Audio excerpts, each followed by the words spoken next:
I remember I walked up into St James's and my hands, everything, my whole body just lit up. I've got goosebumps all over my skin. I just hope you know.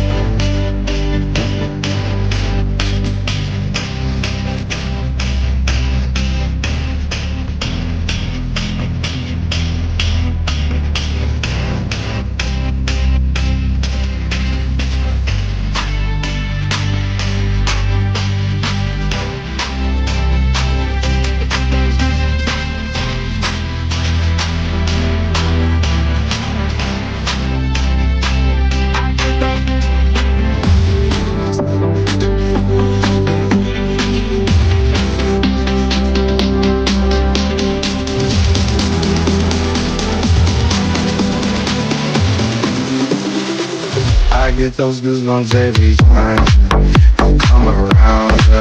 You ease my mind, you make everything feel fine. Worry about no funds, I'm way too numb, yeah. It's way too dumb, yeah. I get those goosebumps every time. I need the hype, throw that.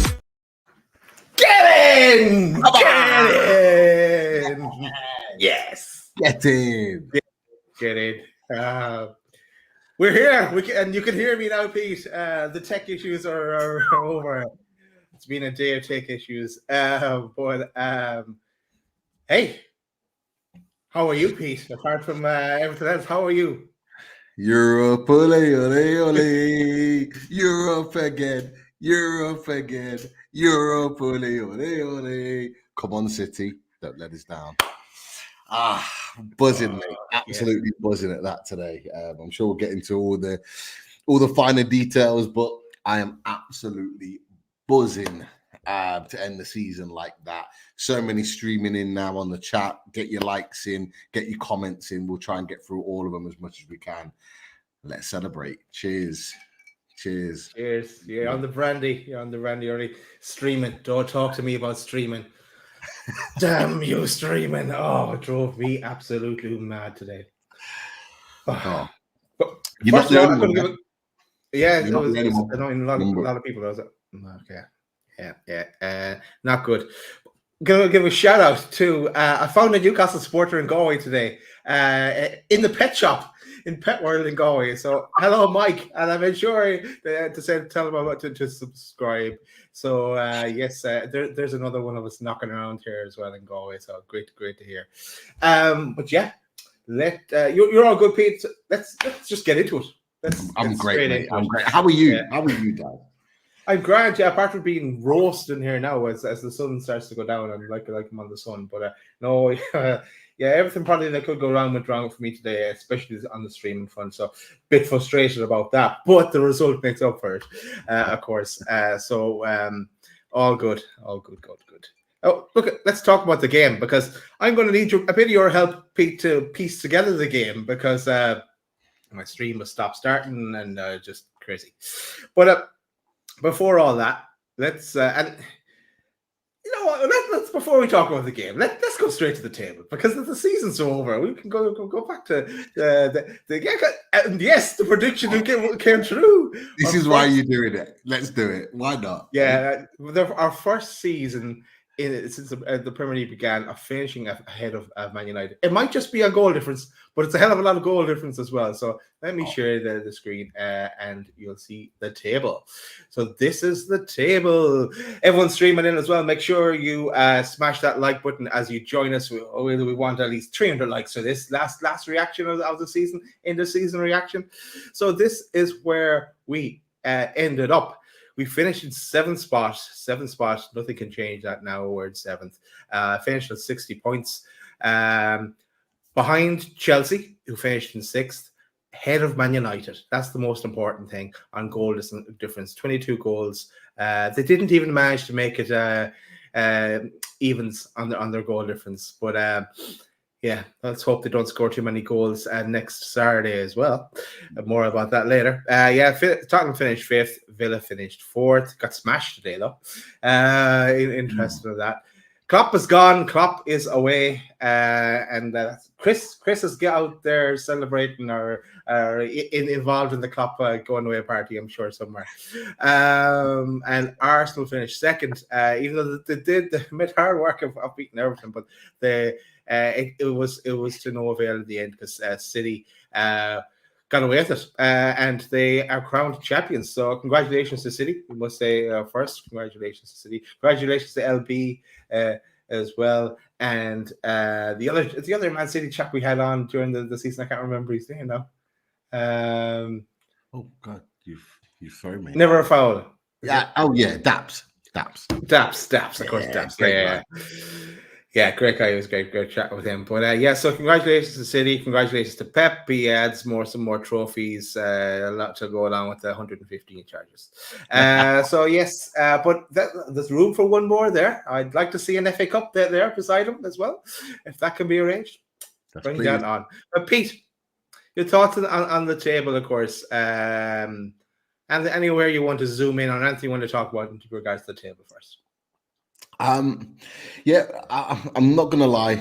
Overall, I'm really happy with finishing seventh. Obviously, it's providing on that little technicality that Man City get the win next Saturday. But for me, and I don't know what you feel, Daz. I don't know what everyone in the chat feels, but I'm convinced Man City win.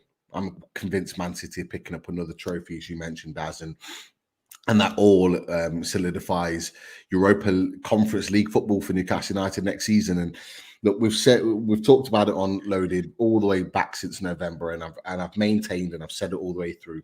Just back to back European seasons is crucial for Newcastle United. Now we've done our bit. We've got seventh place, which every other year does confirm some form of European football, finishing seventh. So we've done what we needed to do to finish there. Obviously, of course, people will critique Newcastle's performances and look at certain results and go, oh, what could have been? We can all do that. But the points that we've put on the board this season have got us to European football as it stands. And with everything, it's a fantastic achievement. I'm really happy with that. And I was looking at the table a bit like you, Daz, and I was looking at it and I was thinking, you mentioned Man United's minus goal difference. I think every single team in the Premier League after us has negative goal difference. I think every single team does. Yeah. And so, I just think it would be an absolute travesty that a team that's got plus 23, was that right? And what was plus 23. Plus 23, right? We scored 85 goals this season, the fourth highest in the Premier League this season. Only bettered by Liverpool, Arsenal, and Man City, right? Can finish outside of European football. We deserve it. We do.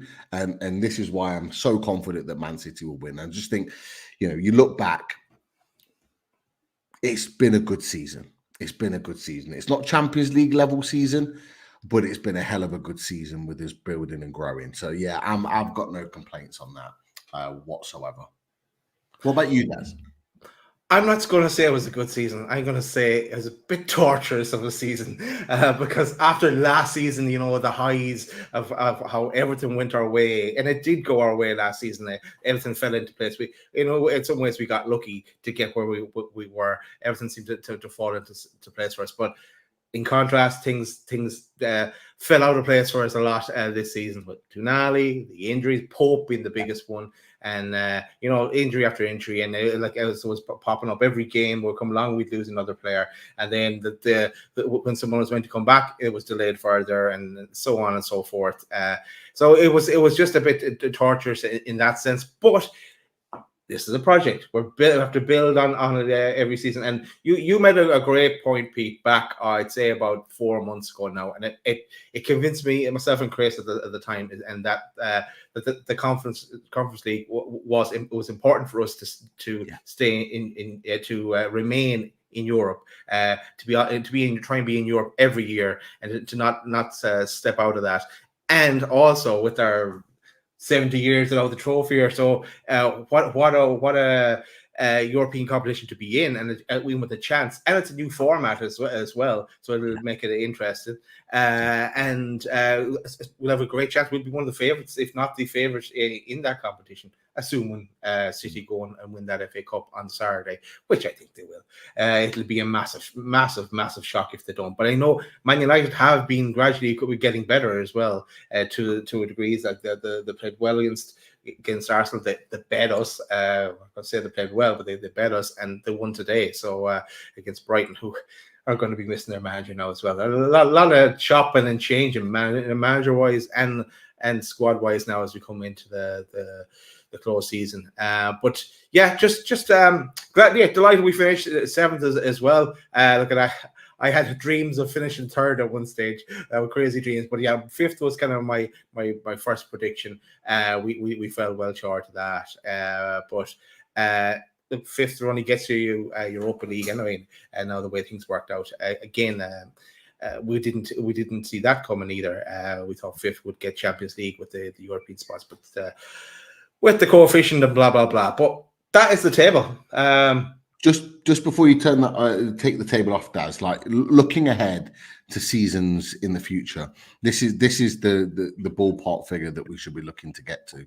Like this is not normal Newcastle United from the last sort of the 14, 15 years under Mike Ashley, where we were lucky to get to 40 points. Like this is a new Newcastle United, and this is something that we as fans should get used to. Getting used to hitting around 60 points as a kind of minimum, because let's face it, in the seasons moving forward, we're going to have to hit minimum 60 points if we're going to be in European fight and conversations around European competitions next season. So this is for me par for the course, in terms of where we want to be. We've got 60 points. It's got in his European football as it stands. Fingers crossed for Man City, of course, at the weekend. But this is the minimum that we should be looking at as Newcastle United next year and the year after and the year after that. And as our expectations grow, so should ours. So, like moving forward, we should now know. And this is an interesting point. I want to get your thoughts on this, Daz. Is that we now know that around sort of top end 60. Early 70s can potentially get you Champions League football, and I want to. Like, I know we've not even gotten to the game yet, but I want to ask your opinion on this. Okay, so everyone's lauding Aston Villa; they got Champions League football, fully deserved. Well done, Aston Villa. But they got Champions League football on 68 points. We got 71 points. So everyone's kind of lauding them as being this great team, but we outscored them on points to get Champions League football in this season. So, who had the better season? Newcastle United, Aston Villa? We don't have to answer it now, but it's just something that came into my head on the back of that. Yeah. At the same time, okay, I'm sure they took the foot off the pedal today because the Spurs weren't going to be able to pass them, so there was nothing for them to play for. So you can only play what's in front of you as well. So I wouldn't compare like points total. I think Aston Villa have had a great season. I think they're going to be like us next season. They're going to struggle to keep the whole show on the road. I know you want to throw a few digs on Aston Villa. Don't do a Keith, Daz. Don't do a Keith. I'm not sitting on the fence. I congratulate Aston Villa. They've done well to get in the Champions League. But now I look forward to them struggling next season. I really do. All I'll say is we had the better Champions League campaign in terms of achieving Champions League football. Newcastle United. Well, I know they'll get a more favourable draw, even though it's a new format anyway. But they'll get no one. Like that's another thing of the season. Like of all every cup draw we had the hardest team possible in the draw. So that was a joke as well. So that's what I mean about a treacherous season. It was a tough season. I'm actually glad to see the back of it now. To tell you the truth, and I'm really looking forward to the summer and the transfer window, and I'm looking forward to after June as well. But the one big thing is I like. Did you see this? Bruno came out on Insta and said, "Finish the season with a memorable match: 3 points, 2 assists, and 1 goal. Thank you for the support today, and we hope it's enough for us to be in Europe next season." away the lads. So he's going nowhere. He I stays. don't think he stays. He stays, and I Stays. won't hear nothing. I'll hear nothing more. Even though I must credit. And if you haven't seen the end of away days, the last half an hour of away days was a great conversation with Ali, Keith, Chris, and Pete, and they tackle that Bruno subject, and it is a very it's a very interesting point of view. Lucky I wasn't on that. I would have been throwing shapes on the other side of things, but no, it was a very interesting discussion. You'd have been doing this the whole time. I was driving the car. I nearly went up on the ditch shouting at my radio. Let's say on my Spotify at the time. But maybe we'll talk about the match. That's what half the people here to listen to the match, because they probably had felt that couldn't watch it either, or like similar to me at least, only half watching it because of streaming. But so Pete, fill in the blanks. Okay, this is the team. First of all, big changes. Gordon out, and now he won't go to Australia either on the trip. But Gareth Southgate was there today to look at a few players to keep an eye on them as well. But I imagine he'll be in the squad tomorrow. They'd be crazy not to put him in once he's not that injured. But Pope is back. You're happy with that one? Popey is back in the sticks. J7 started. Trips on the bench. Wilson on the bench, and Shar back in the squad as well. Sorry, back in the team as well. So that you're definitely delighted with the team minus the Gordon news, Pete. 100%. Yeah, I was very, very frustrated on Wednesday. We all were, to be fair. We're all annoyed, frustrated at that performance, and quite vocal, as I am sometimes on socials about Pope and Joe Linton. I felt they should have started. And look, we continued this conversation on our chat today, even when there were rumors swirling around that Pope and Joe Linton were starting. Then when it was confirmed, as the picture is, the question's got to be asked. And to be fair, Chris put it in the chat. We talked about it midweek. Is that if they're going to play Pope and Joe Linton on Sunday, why not play them on Wednesday? Why not play them on Wednesday? Well, why not start them on Wednesday? Give them 50, 60 minutes. Certainly Joe Linton, because he's an outfield player, and give him a chance to play in what was a big game, because there are big players. They are our most important players. And I won't get into it too much. Really, really pleased to see them play. Great to see Shaw back in the team as well. We've missed him, and we did miss him because he was, again, very, very good today. And yeah, the team, the rest of the team is the rest of the team. I did mention on away days, I thought it'd be Gordon and Barnes. Obviously, Gordon wasn't there, so we're great to see Barnes play and start for us. And then I expected Murphy to start ahead of Miggy after that point. So everything else was as kind of I expected it to be. What about you, Daz? What were your initial thoughts when that lineup came out?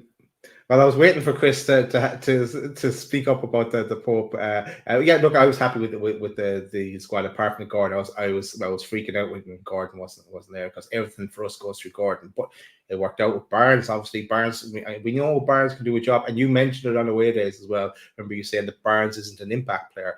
He needs to get minutes and to start games as well. But yeah, I knew Chris would come in. Then was the what ifs. What if Popey had started for the Man United match, especially, and maybe even going back to the Brighton game? But and it's a good, especially in the Man United game, as you said, with only three days ago. But what can we do? It is what it is. We probably would have won that match against Man United if he did, and yeah, we would be in the Europa League. Forget it. We want to win the Conference League now. Forget about that. That'll be the next season after that. If we don't make Champions League, we'll take the Europa League. There we go. Or unless we win the Conference League and qualify the Europa League automatically. That's another option. Let's see. Let's see how that plays out. All great options. Yeah, it's something to build on. This is the Brentford lineup as well. But right here, where it gets a bit messy. Right. So first 2 minutes, when my stream kicked in, Brentford were 1-0 up. Tony hit the ball in the back of the net, but it was ruled out for VAR. Thankfully, Twitter told me that it was ruled out for VAR then. It was offside in the build-up. Jensen was offside. Newcastle got lucky on that one. Now, do you see more? You probably saw more of that, Pete. Anything you want to say on that one? I'm not going to lie. I was stunned and shocked and a little bit scared when that happened. I'm not going to lie, because once again, Newcastle United start extremely slow, and that worried me. And what worried me, Daz, is how easily it happened. It was it was a little cheap 1-2. Like, it was so easy, and the gaps were massive. Just a 1-2 inside, then in, and through past Hall and Burn, and it was just far too easy. But look, from a Brentford point of view, it was well played. I just think for me, it was just a slow response that I wasn't particularly happy about, and I did have negative thoughts about how that game was going to pan out. I hadn't spotted the offside, mostly because from what I was watching the game on, they were more focused on, I think it was Mbemo who played the ball across to Tony, and they were focused on that movement, and obviously he was onside playing that movement, but they hadn't focused on the initial movement. It was only when VAR looked at it and looked at the initial movement and at that point I was like, right, we got lucky here. Can we kick into gear? Can we kick in a little bit like Burnley? We talked about it on the Burnley reaction. Started slow. They had a couple of chances. Can we kick into gear?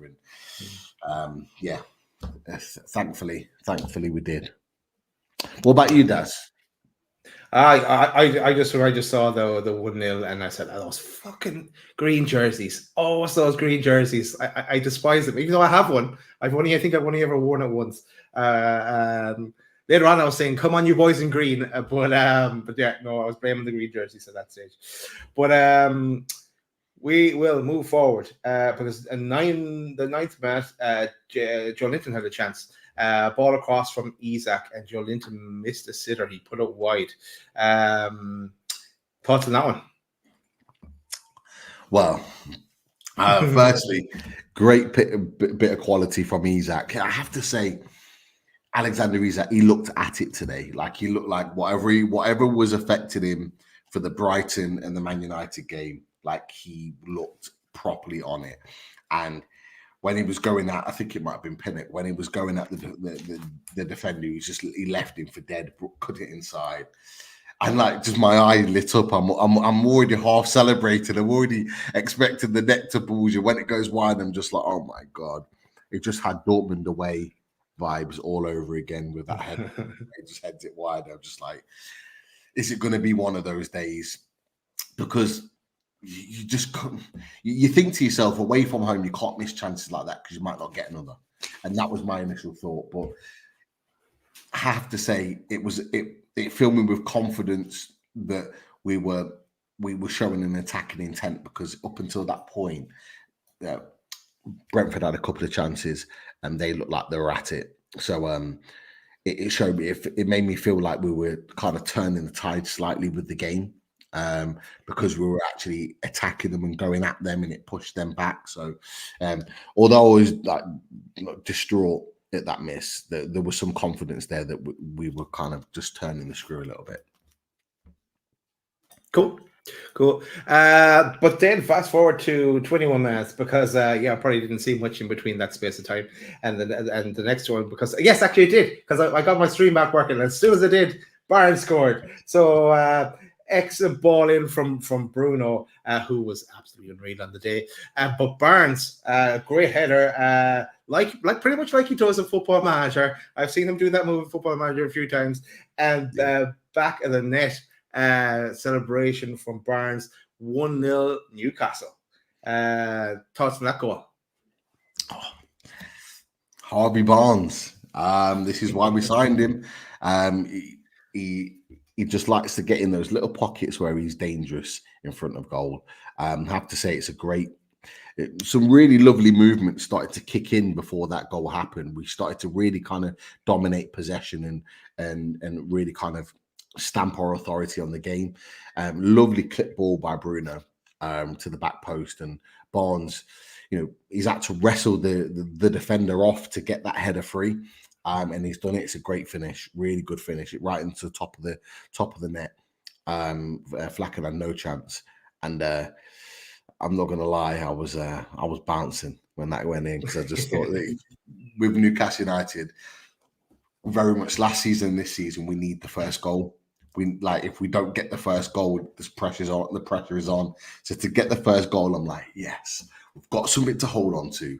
Yes, we can build into the game. So great to see us go 1-up, and even better to see Harvey Barnes score, because what better feeling as a Newcastle fan that we've lost one of our main guys, our talisman in Anthony Gordon, but then your replacement for his position comes up with a big goal.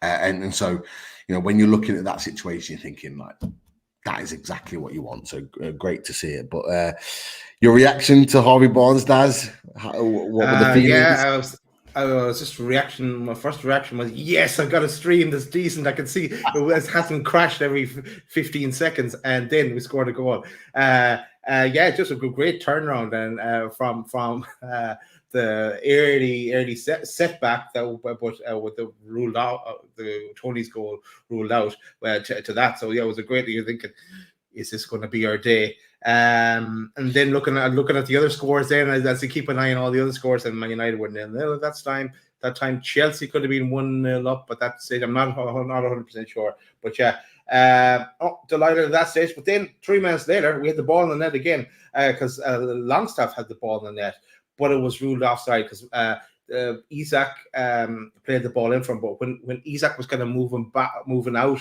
I was sure that was going to be a goal, because the commentators were saying the same thing. By looking by the naked eye, you thought he was onside, but yeah, when they drew the lines, it was just offside. So I think that's fair enough. We'll move on, because there's another goal incoming, and it's coming from Murphy, because Isak intercepts the ball, and he plays a ball, delicious ball, right across the box into Murphy, and Murphy puts it away, bringing us to 2-0. What a finish from Murphy as well. And what do you make of that one? Oh, I'm bouncing, absolutely bouncing at this point. And my little boy is bouncing along with me, like, what's going on? What's going on? We're just bouncing together, watching the game, celebrating. Brilliant stuff. The ball from my little boy, I stopped. It's like my little boy is bouncing as well, but he was in the bouncing castle outside, and that's where he was. I love it. It's the ball that does it. It's a defense splitting ball. So like Isak, the move looks like it might be broken down slightly, but no, he cuts it onto his left and just whips that ball across, and it just splits the centre back and the goalkeeper. Neither knows whether to come to it or not. They're kind of leaving it for each other, but that's the type of quality of ball it is. Murphy, all he has to do is just slot it home. And at this point, like Europe, ole, ole, ole. I'm singing along. I'm jumping. I'm swinging an imaginary scarf. I'm already thinking of trips to Napoli and God knows what in Europa Conference at this point. It's and it's the final. What's that? That's the final. Well, fingers crossed. But it goes back to the original point I meant. The game had turned on its head at that point, because they had a really fast start in Brentford. We then grew into the game, and then we started to dominate it, and then that domination turned into goals for us. And at that point, I'm just thinking, like, can we get more? And I'm sure you're going to go into that in just a second. Oh, there is more, because I was sending a message to well, Chris was probably 5 points deep at that stage, so I was sending a message back to you, and then you said Isak 3. I was like, what? because my stream was so slow. But yeah, it was Isak with the third, because Murphy, this is a minute after, Murphy put in a great tackle, but it's the ball to Bruno. Bruno again with another assist, lays it on to Isak, and the Iceman duly obliges to make it 3-0 Newcastle, coasting at this stage. Cue the celebration from two of our legends. So 3-0 up, Pete. It was surely done and dusted at that stage, wasn't it? Or was I was it? in dreamland, mate. I was in dreamland. I was thinking, could it be 4, 5, or 6 at this point? Because I'd only just stopped bouncing around the room, and then I'm looking at Bruno Guimaraes playing in Isak, and I'm going, "Can he do it? Can he do it?" And the great thing about it is, like, he takes the shot 1 or 2 seconds earlier than I think the goalkeeper anticipates, and that's why the goalkeeper doesn't get there. But that's what Isak does. He takes those shots nice and early, so he just catches the keeper off guard, and the keeper tries to get a little something on it. He does, but then it goes right into the far corner. And this is what you want. You want your main man on smoke, on fire, doing what he's done all season for Newcastle United when fit. And getting that goal 3-0, I'm thinking, game done and dusted. Done and dusted. And the two big boys, Bruno and Isak, linking up together. And that picture there that you put on, Daz, is so fitting, because they have been so crucial to us, as have a few others, but absolutely crucial to us in where we sit in the table this season. Brilliant stuff. Buzzing. So we're 3-0 up at this stage. The boys in green are loving life. I didn't see much more of that first half, but I did read that Isak had nearly was in again, but it was denied by the keeper. Do you remember that move, Pete? Denied by the Brentford keeper, by Flecken for Isak. Yeah, it almost kind of reminded me a little bit like the Tottenham goal that he scored at St. James's Park, where he just cuts in onto his right, cuts in. The defender overcommits himself, and then he's almost kind of like he takes a step and then hits it a little bit early because he wants to put it across the goalkeeper. But to be fair, the goalkeeper makes a good save. He didn't quite get it right into the angle, into the corner. I think if he does, the Flecken doesn't get there. And it goes back to the point, Daz. At this point, we are dominating. We are dominating Brentford. Brentford, during this stage of us scoring the first goal to the third, and then this chance with Isak, Brentford had barely been in our box, barely been in our area. We looked dominant at this point. I think there was like a very small chance with Tony, where Pope makes the same. I think you might have already touched on it. But other than that, during that quite a significant part of the first half, we were dominating at this point, and I could only see one thing happening: just more Newcastle United goals. Well, I do look forward to looking back at the match again without it stopping the starting. But that took us to halftime, 3-0. But yeah, so we came out in the second half, all guns blazing. You'd think it should be, but no. Brentford, Jeanette, the best a man can get. He put the ball in the net. What do I have wrote down here? He went kind of through our centre backs. Murphy seemed to be the one running with them, but he just made a break and got in, put the ball in the back of the net. Any thoughts on that goal from Brentford? From a Newcastle perspective, Daz, it was a really poor goal to concede. This was the one thing that I was worried about is, if we were to concede, how early it would be. If we'd have got into the 60, 65 minutes or so and then maybe pulled the goal back, I think I would have felt slightly different about it. But when you're conceding 1-2 minutes after the half's just started, it was exactly a carbon copy of what we did in the first half. We just started so slow, and we've done it for so many games recently. I don't know what it is, whether it's a mental thing, whether we're instructed to play a certain way and it's just not working. I don't know, but they were just overrunning us.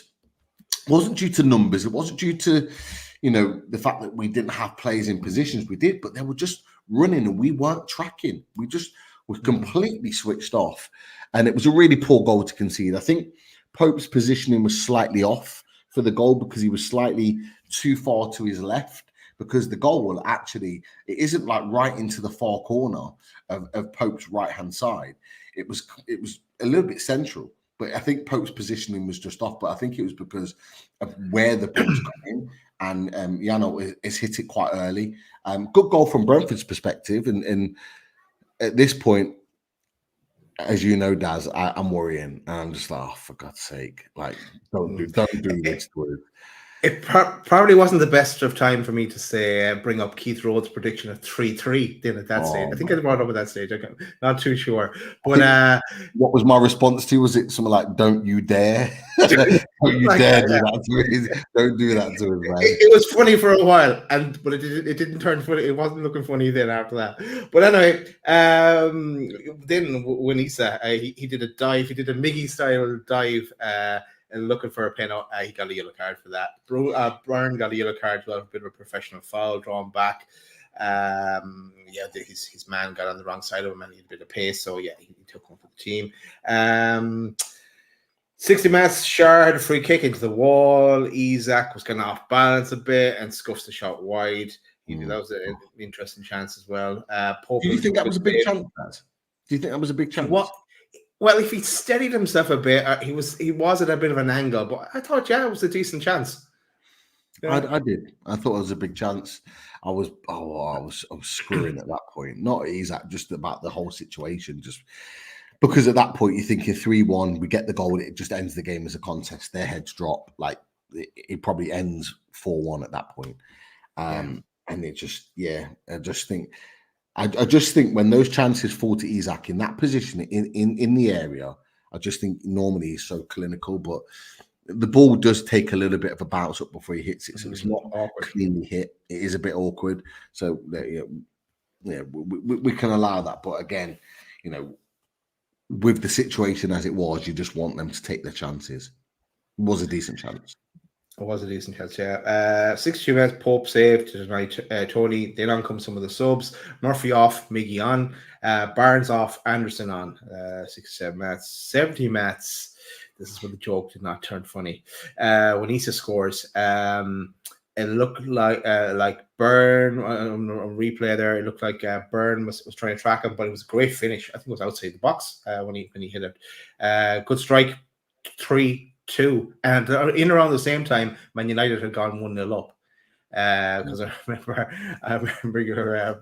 our comments on that. But Anthony, you want to say on Wenisa's goal?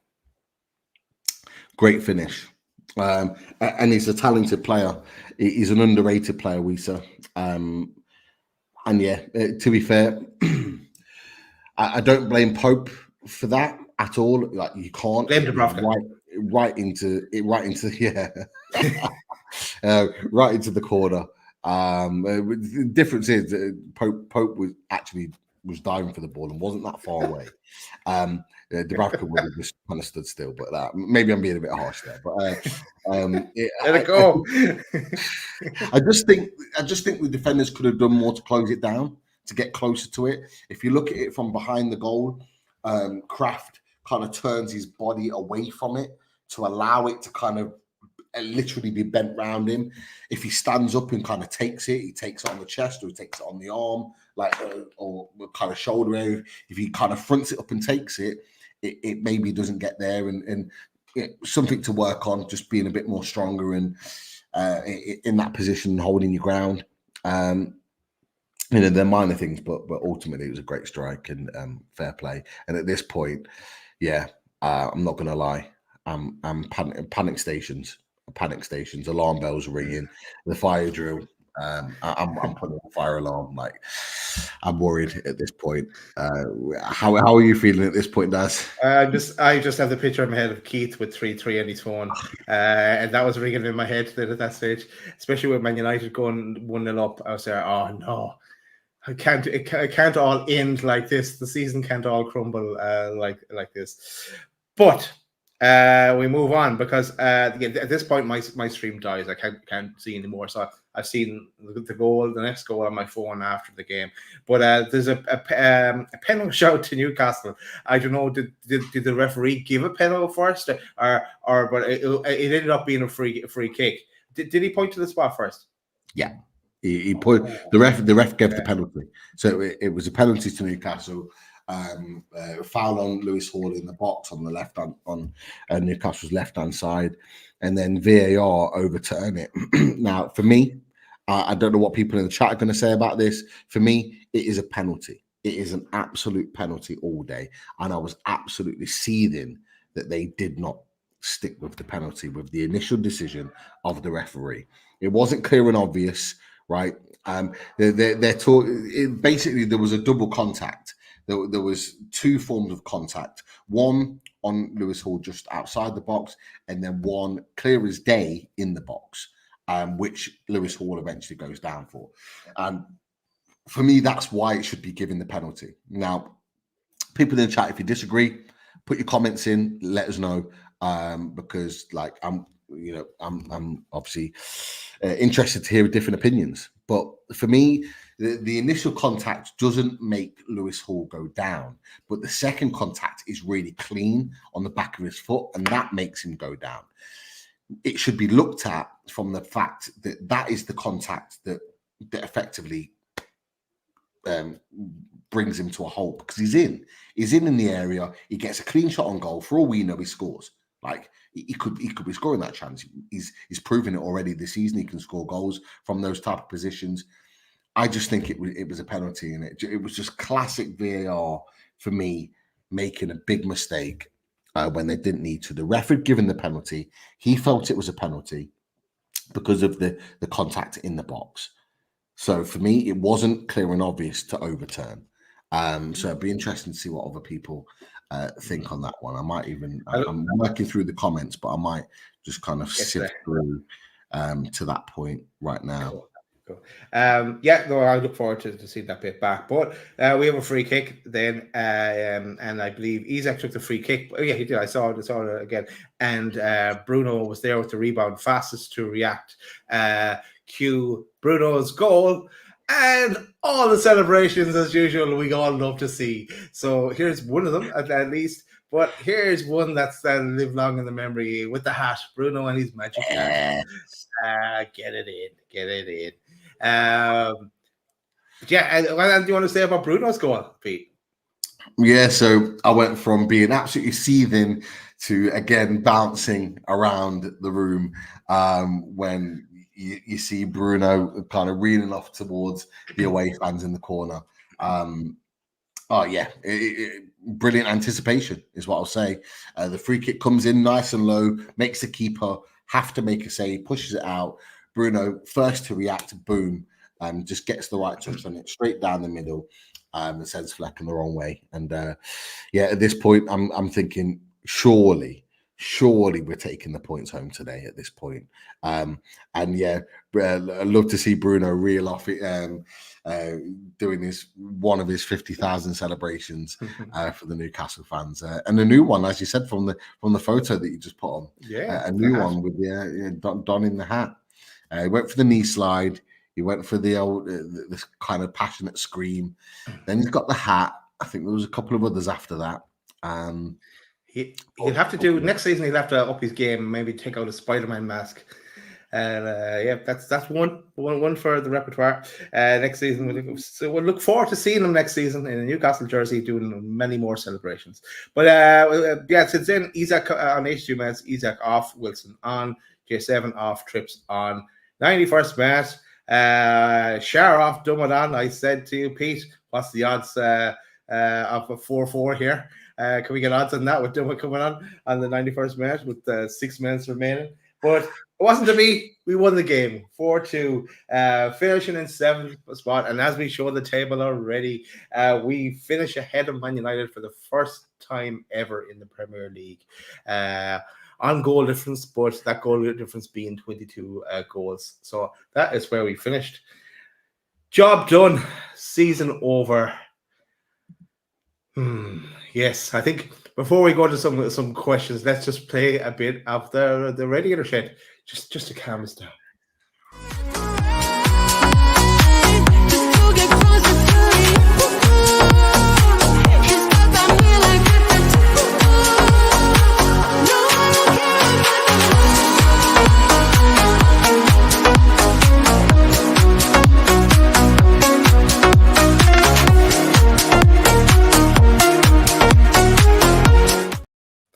We're all going to Madrid.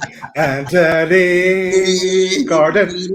Shout out to the radiatorshed.com. Also a shout out to H2O Bathroom Design Co. For all your radiator needs and all your bathroom related needs. Call in there and they will sort you out. Pete, let's go to some questions and comments in the chat, and we'll tackle some of these. Definitely. There's a number of comments already. I'm just kind of working through some of them as well. I'm not even all the way in, but we'll just work through them as we're going through. Huge Man City fans next week, Michael Palmer says. Man U are the luckiest team living, though, so half expecting them to mess things up. For us, Daz, how are you feeling now? A week to go. Do you think Man City will get the job done, in your opinion? Man City always get the job done. With it being an FA Cup as well, FA Cup final, they're not going to let the foot up off the pedal. They're going to go for them. Man United can spring a surprise every now and again, as we found out in the past as well. But no, not against this City. It's I'm not going to say it's a given or anything like that, because they have to turn up, they have to play well, they have to get the job done. But I'm not overly worried going into it. I'm going to enjoy it, I think, watching it. Sit back and watch the game. That is for sure. There was a question added to this, which I thought was quite funny. Let me see if I can find it. Yeah, Craig Lee just put, does Dan United want to do an FA Cup watch along with us on Saturday? No. Just imagine that. He'd probably be up for it. Yeah, he probably would. Well, I'd say he'd want to bring Big Dave with him, though. He couldn't leave him on his own again. He wanted to bring Big Dave. I'm sure Dan United is hoping for a surprise. There'll be nothing expected of them, really. They're expected to lose, so they could pull a surprise. You never know. Hope definitely not, though. Yeah, I'm convinced Man City will win. Nothing's changed my mind on that one. That is for sure. Tom Dixon says, how confirmed Anthony Gordon won't go to Australia? Had a scan on his injured ankle, but Howe says he doesn't think it's too serious. I didn't realise the squad for England is chosen on Tuesday, so only a couple of days away. And I would say there's strong suggestions that he could be in that squad. So good decision for him not to go into Australia. Yeah, look at he's played an awful lot of football. He was playing in the Euros or something, the under 21s or something, some tournament before the season started. So no harm for him to have a little bit of a break, and especially if he's going straight into the England squad now as well. His holidays will be delayed, let's say, and he'll definitely get into that England squad, no doubt about it. I think they'd be mad not to bring him. The only way that he doesn't go, and this is some kind of a long-term injury, but I very much doubt it's a long-term injury either. Definitely. I think there's a few more than this right now, but Dectonic, great to have you on in the chat.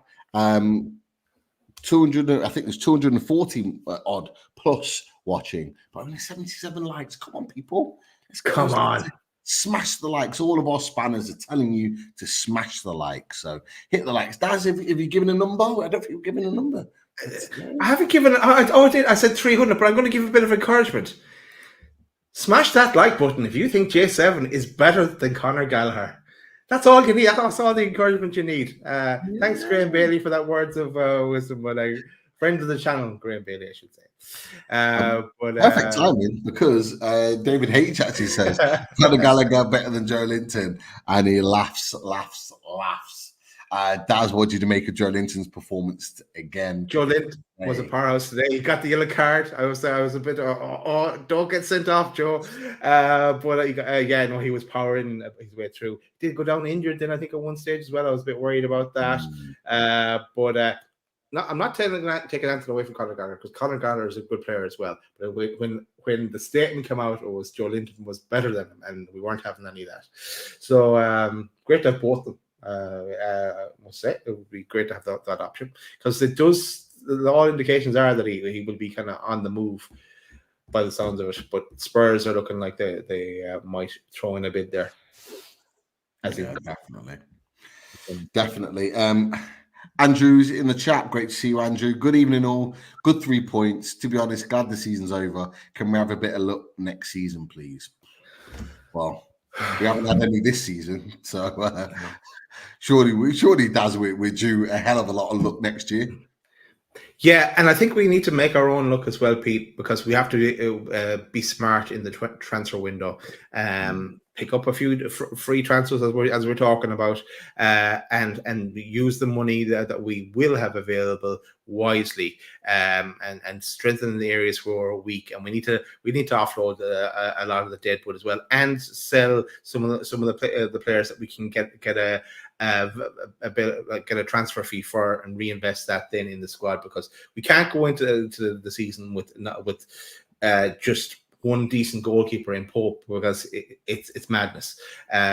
We definitely need one, whether that's Ramsdale or whether it's someone else. So yeah, but we just need a bit more strength and depth, and we'll progressively get that. But yeah, it can't be as touch wood. It can't be as unlucky as this season. For me, I just want better luck in the draws. Like, we had all the best teams, as been mentioned. We deserve a little bit of luck with our draws in the Carabao Cup, FA Cup. Fingers crossed, UEFA Conference League. We deserve better draws next season, because we've been dragged through the mire. I'm not saying we're going to get easy draws all the way to finals or anything like that, but certainly better draws on the way there. I'd love a number of St James's Park home draws. Would be nice for a change. But interesting to see, actually. I'm just catching up with the chat. Interested to see people agreed, saying Defo Pen, Kiri Martins. Great to see you. Seeing so many different names in the chat tonight. It's great to see. And hopefully you're all subscribing and keep coming, because we've got lots of content coming this summer. We're not going anywhere. Pen all day long. As I said earlier, ref was booking our players for making one single foul, while Norgard was making 6 consecutive fouls. Yeah, I'm not going to disagree with that. That's for sure. Bill Burnett said Pen all day long. Even the TV commentators said it was, definitely. Tangy put VAR's viewpoint was showing it from behind, wrong camera angle. I agree with that. Michael Palmer said spot on with regards to that. Michael Gent says, why did VAR not ask the ref to go look at the replay? That's a great point. That's a great point. And Michael, yeah, why not? I think that's a great point from Mike, suggesting that. And Michael says they're trying their best to mug us. They've been doing it all season, and to be fair, there's a number of different places, a number of game situations where we can definitely feel like that is the case. Question from Michael Palmer: do we only measure this season as success if Man City win the FA Cup? Interesting. No. I think we measure it on ourselves, really. And look, there's plenty of excuses we could use this season. But yeah, we did well to get where we are because of those excuses. But I'm expecting a step up in performance next season. No, even if we've done our job, we've got into that European spot. There's nothing we've no say in the FA Cup apart from just watching it. So whatever it would be on that front. I wouldn't just measure on that. It's like, well, it's a good season now because we look like we're getting into the Conference League, but it's a bad season if Man United were to win the FA Cup. Doesn't sound right. So I think we can only judge it on our own merits and look at ourselves and where we need to improve, and there's plenty of places we need to improve. I'm going scattergun based on some of the questions because they're coming in at different points. However, one continual question is coming in, or comment, should I say, about one of our main men. FX Pro says Bruno isn't going anywhere after his goal celebration today. There was another one from Tyson saying selling Bruno for any price sends the wrong message. And there was a question here from Michael Palmer, so I'll end with this one. Thank you for everyone else that mentioned Bruno in your conversations. Michael Palmer says, we all know about the 100 million release clause, but how can possibly we possibly replace what Bruno brings to this team, even with all of that money? It's a great question and great comments in about Bruno. What are your thoughts about all of this? The season's done now. We know we've got 7th place. We know we're in the driving seat for European football because Man United have it all to do. What are your thoughts on the Bruno situation, Daz? You know my thoughts, Pete. Everyone in the chat and watching knows my thoughts. I do not want Bruno to go for love nor money. It doesn't matter if you put another zero onto that 100 million. I don't want Bruno to go because you cannot replace what he brings. Just the pure passion that he has, and the link that he has with the fans, and just his love for the club, everything. You can't replace it. And I'm just picturing my because that's when I was listening to you in the way it is. I was picturing me on a reaction show to Bruno leaving and me crying on the screen. That's what it would mean to me. I really do not want Bruno to leave. But yeah, no, and I actually have a replacement in mind, but I don't even want to go there. If it ever came to that, but no, Bruno has to stay. Do not want him to go. Now, saying that as well, next season is massive for us in terms of retaining Bruno for the following season, because I think we need to get Champions League football next season to hold on to Bruno. If we don't get Champions League football, I think he's off. So and maybe get Champions League football for 5th spot next season. Who knows how it'll play out? But I think we have Bruno for one more season. If we don't get Champions League football, he's off, I think, for me. Interesting. Yeah, Bruno stays. Conversation done. He has to stay. Yeah, I'd mentioned before, there's all the rumours about Man City and potentially wanting him, all the rest of it.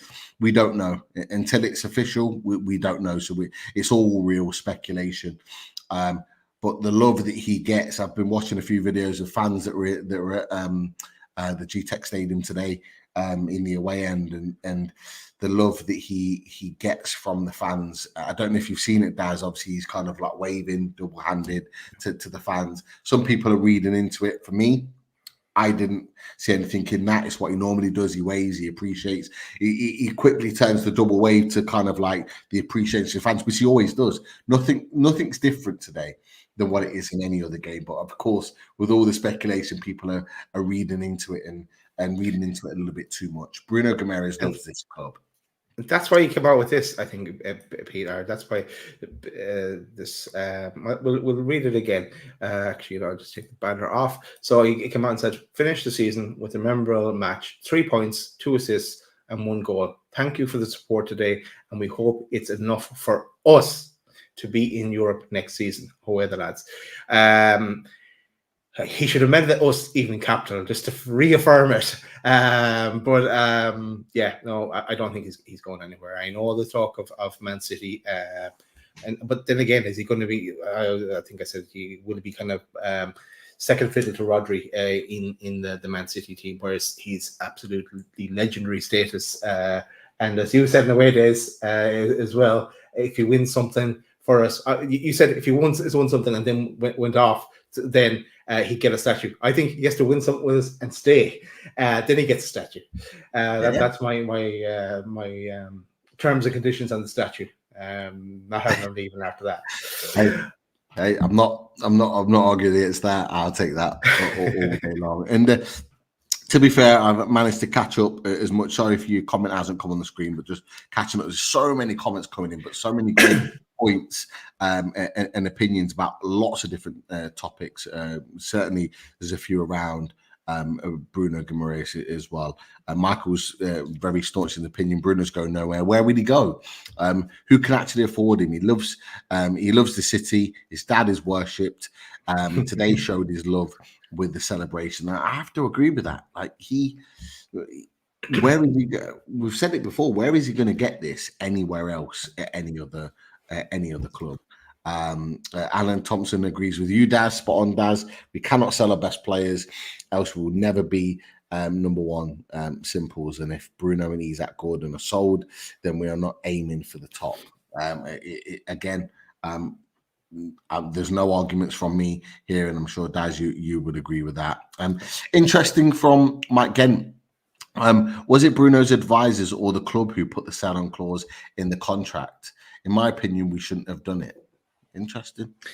I don't know. Sure, we'll never know. But if it was the difference between him signing or not, could be a factor as well. I would be afraid though if Bruno was to walk. With the release clause, then I'd say Isaac could be next.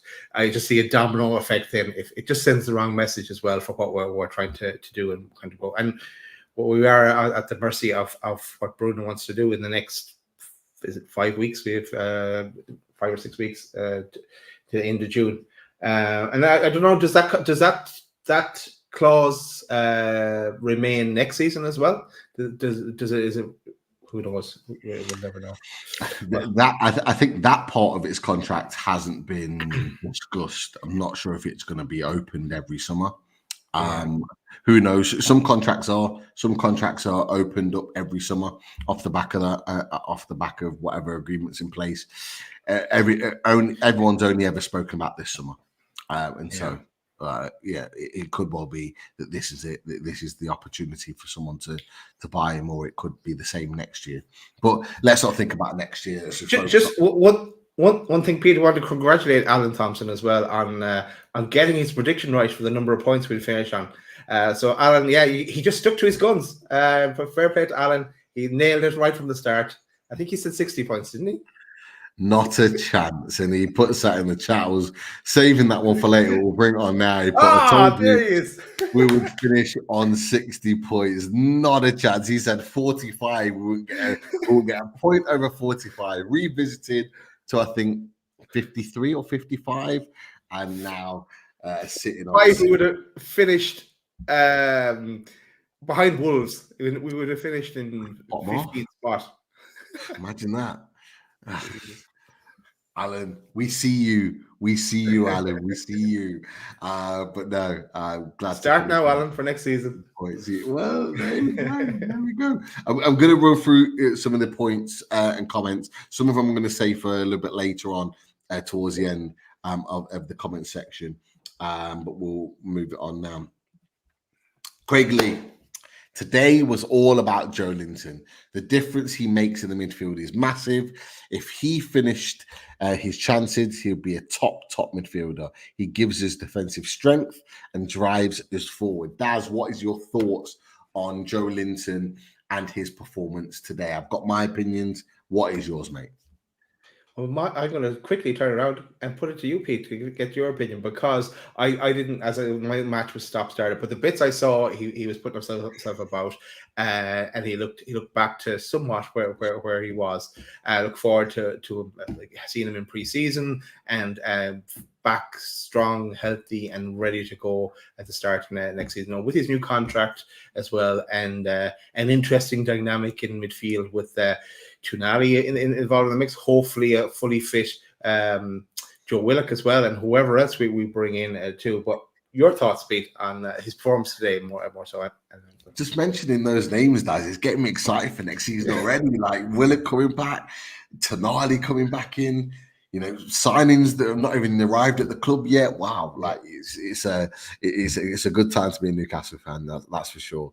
But honestly, Daz, you know how vocal I've been with regards to Joe Linton. I wanted him to start. I was desperate for him to start. And for me, he's proved why he should have started on Wednesday today. And he was absolutely brilliant in that midfield. Yes, he didn't score that chance and he probably should have. In fact, he should have. And he will know that himself.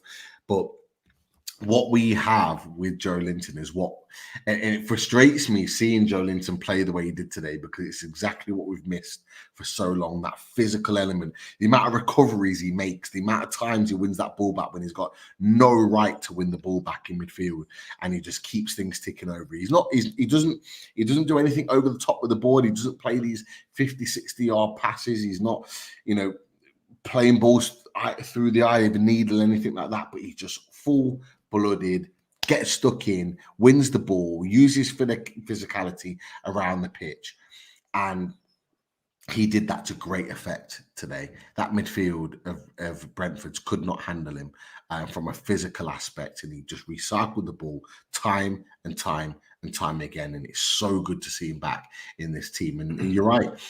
Today was the game. He looked like the Joe Linton of old. He looked like he was back to his best. And maybe you can argue, because they've given him those minutes and they've built him in, that he was now ready to start a game and do what he did today. You could maybe argue that, but I would still suggest that he had more to give had he played against Man United on Wednesday. But hey, let's focus on the game today. I thought he was brilliant. I thought he really complemented Longstaff and Bruno in that midfield. I thought Bruno felt more confident having him around. It was almost like his security guard. It's like Bruno goes around and does his business, and Joe Linton's kind of like the big security guard that's like, no, you can't come in tonight, kind of thing. When they try and get past him, it's like, nah, not tonight, and he just bats them away. I love Joe Linton so much. I just think he's found his position, he's found his place at Newcastle United, and very excited to see what he's going to bring this season. You know what I'm hearing, Pete? I'm hearing you need a Joe Linton tattoo. He fit nicely now in one of those stars on your arm. You could get a little J7 in there. There you go. There's something to think about now over the summer. I don't mind getting a little J7 tat. I don't mind. I'll be up for it. A little J7 tat. Yeah. I'll be up. Let's quickly move on. Maybe it happens. I don't know. You know what? I've got a few tats, but it's been a good few years since I've improved on it. So yeah, maybe the summer months may bring a change of fortunes. We'll see. Yeah, that conversation changed very quickly. So we'll switch it back to football. Jordan 2 for Live mentioned Joe Linton was brilliant, but don't forget how good Pope was. Dubs in goal, this would have been so different. What are your opinions on Nick Pope? He started today. People have called for it. I called for it. You called for it. Chris called for it. He played. He started. What did you make of it, mate? Yeah, again, the bits I saw, he was commanded in his box. He come out and collect. He made some saves. I've missed some of the saves as well because I haven't seen them all. But I've read that he made some saves in different sections of the game. His first game back as well, so. Yeah, just mind himself now. Get him fully. There's a chance that he'll get into the England squad as well. So that's an option for him too. Yeah, he probably needs some game time too, just to get up to speed again. So looking forward to what preseason brings for him. And then there's the challenge, because we do need a new goalkeeper. So he'll have a challenge in his hands and be a good bat, even if it's Ramsdale, who I think is an excellent keeper.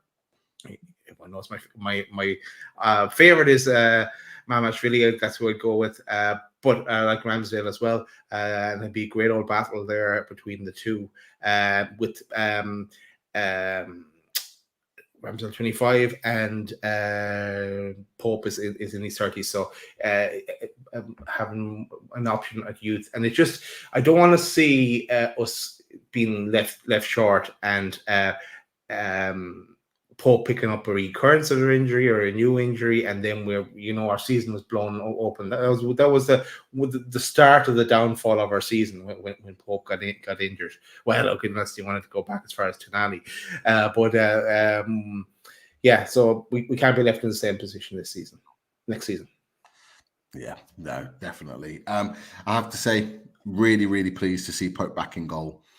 There was such an air of confidence in the defence, knowing that Pope was in goal today in various situations. And this was after the slow start. and obviously the goal that got ruled out. Pope came out and made some big collections. He just looked assured with the ball at his feet. I thought his kicking was good today, which people question him on. His high starting position. So Dubravka literally starts in the 6-yard box. Pope doesn't. He starts on his penalty box or on the edge of the 18-yard box. It makes a difference in coming out and collecting things, and actually balls getting played back to him. And there's just a trust level there that there isn't with Martin Dubravka, particularly in the second half. There's a couple of really big takes when we were sort of 3-1, 3-2. And 4-2 that really kind of settled the defense down, and not to question the big save that he made from Ivan Toney. Ivan Toney got up ahead of Fabian Schär, who I thought handled Ivan Toney very well today. Big header down, and Pope makes the big save. And I can't remember who cleared it. It might have been Longstaff or somebody else. But again, in the big moments, made big saves. I mean, the goals, really not too much you could do about either of them. Certainly the Wisa goal, maybe the Janot goal, it could have done a little bit better positionally, but great to see Nick Pope back in the team, and hopefully that will give him confidence then, get a good pre-season under his belt and move forward. Obviously, we're going to talk on the show over the summer about, is he going to be the number one? Talks about a goalkeeper. We put a video out about Aaron Ramsdale. A great video, a little snippet from Graham Bailey's show when he came and joined us. So if you haven't checked that out, check that out, because there's some information around Aaron Ramsdale on there that you may have missed. But yeah, great to see Pope back in. That is for sure. And what do you make of my Spock ears, Pete? Look, if you look where my seat is. I was going to tell you, like, what? Or a little elf. Yeah, they like that. Very well placed. Really confuse people. Very well placed. FX Pro cushions getting moved.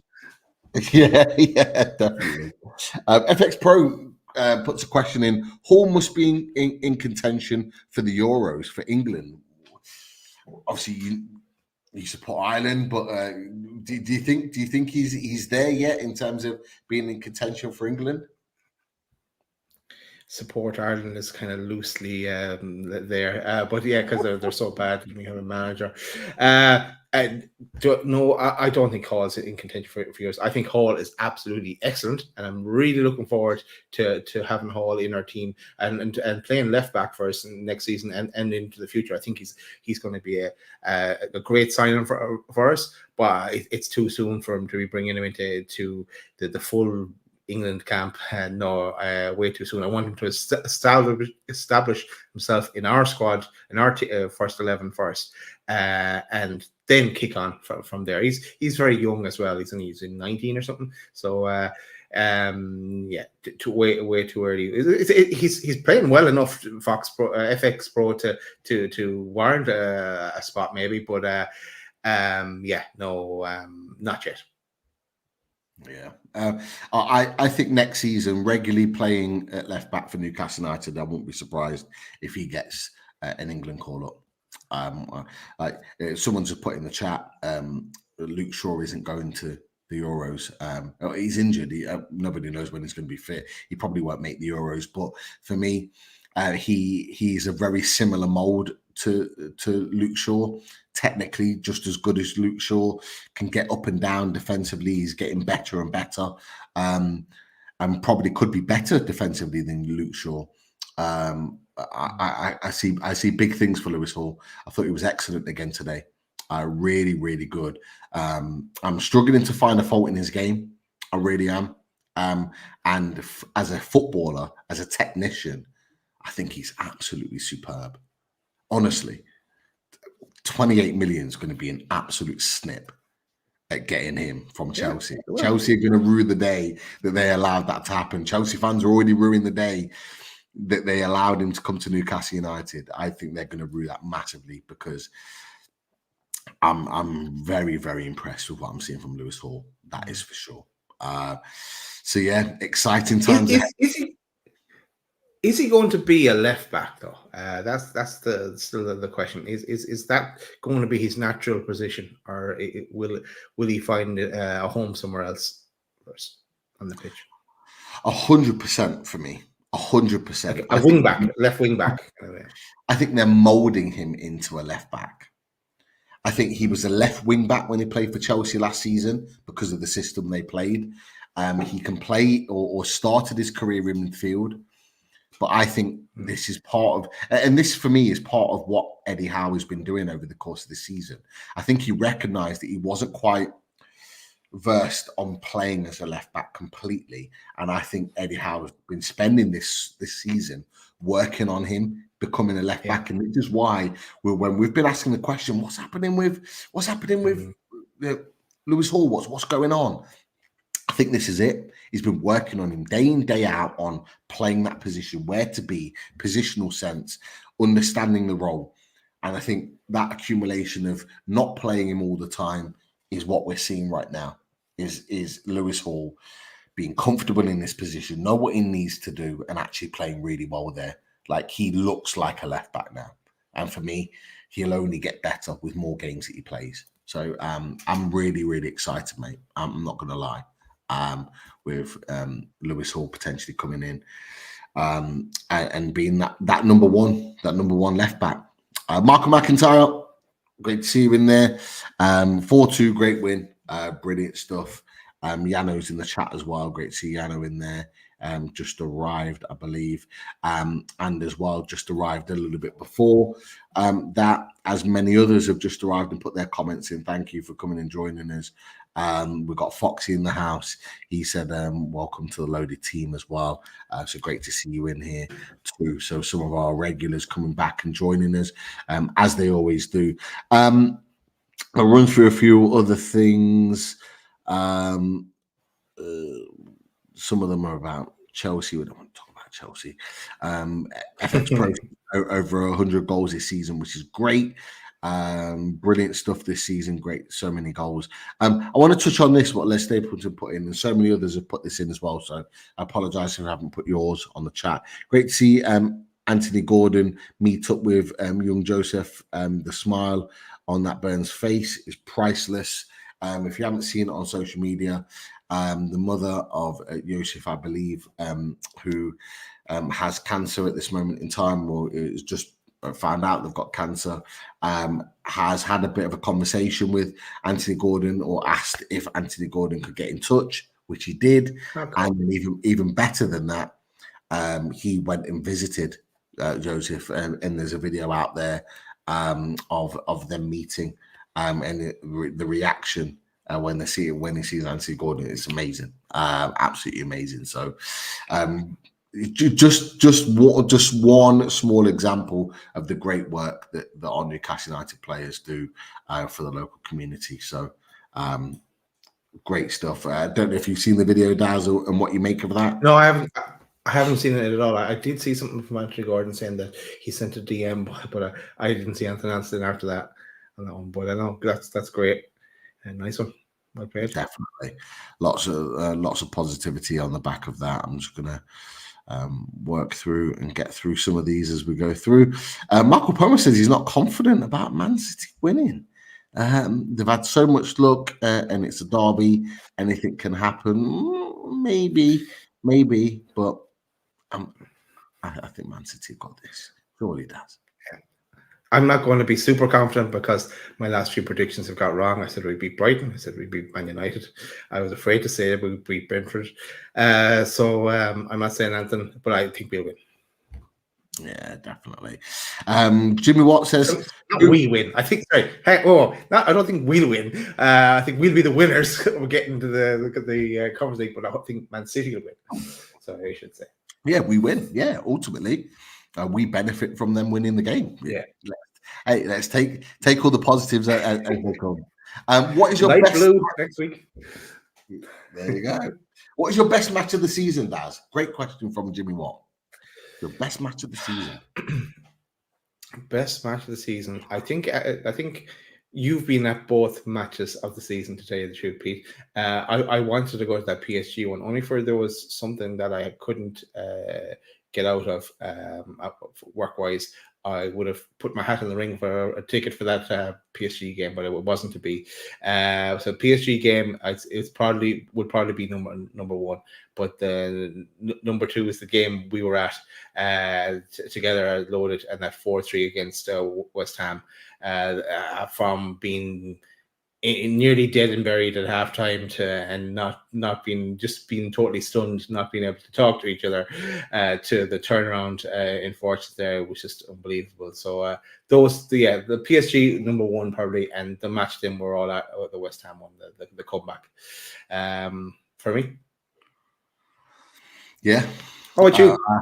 I've got to agree. That PSG game is probably the best game I've ever been to. Supporting Newcastle United over 30 years. Easily the best game I've ever been to. The atmosphere, everything about it. Like, I've never felt anything like that. Like, literally, I remember messaging my wife, walking out the ground, walking down to where my car was, and literally just like in tears, like what I'd seen that night, the reaction, the result, being back in the Champions League after 20 years. I've never been so emotional at a football match like I was that night. Best match I've ever been to ever. I've got a thing with Forest away. 2 years in a row now, Forest away. Just something special about being in that ground, in that away end with those fans. Unbelievable. Really, really enjoyed that. Which are keys? Keys safely in pocket. Well reminded, Daz. But that West Ham game was simply sensational, just because I was with you boys. The result as well was massive, and it was a key to our turnaround in the season. But there's no better feeling than being a game with you boys. We've been to a few now, and they've all been brilliant. So that one, and then the game. Until the next one, a game that I wasn't at, but I can imagine was exactly the same is the Tottenham game, the Tottenham 4-0. I can imagine that was that atmosphere and that feeling. Yes, was amazing. To watch that was absolutely brilliant. But there you go. So I would say that. Hey, go on. You never know. We might have to get a Conference League and the Premier League game in the winter, because we know it'll be Thursday, Sunday. More than likely, it'll be Thursday, Sunday.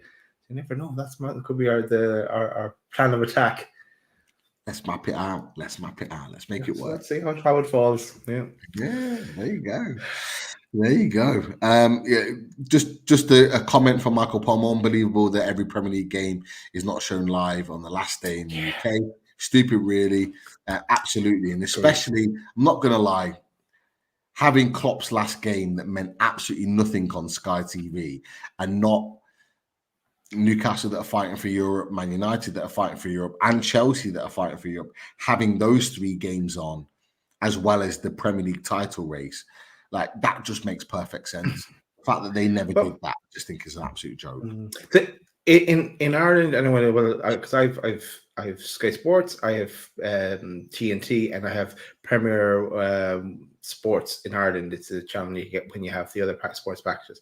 But they had 5 games on, and of the 10, but they had the Chelsea game on, they had the Man United game on, they had the Arsenal game on, they had the Man City game on, and they had, as I said, the Liverpool game. So it was just why not the Newcastle game? It's just a kick in the.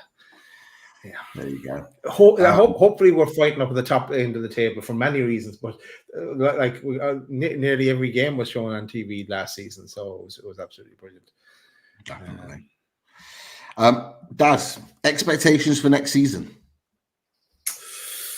Well, first things first, we need to hold on to Bruno.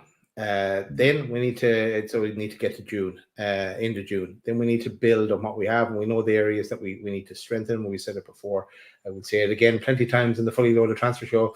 But I want us to get Champions League football next season. I want us to have enough to be able to compete and in the European competition, which is a lesser European competition, but we should be able to mix our squad up in that and rest some players as well. Can't be going with just one main striker either. And rather than and having our backup lad, you know you are, always injured.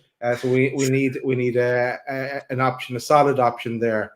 So I want us to get in the top 5, because I think hopefully top 5 will get Champions League, but top 5 for us next season.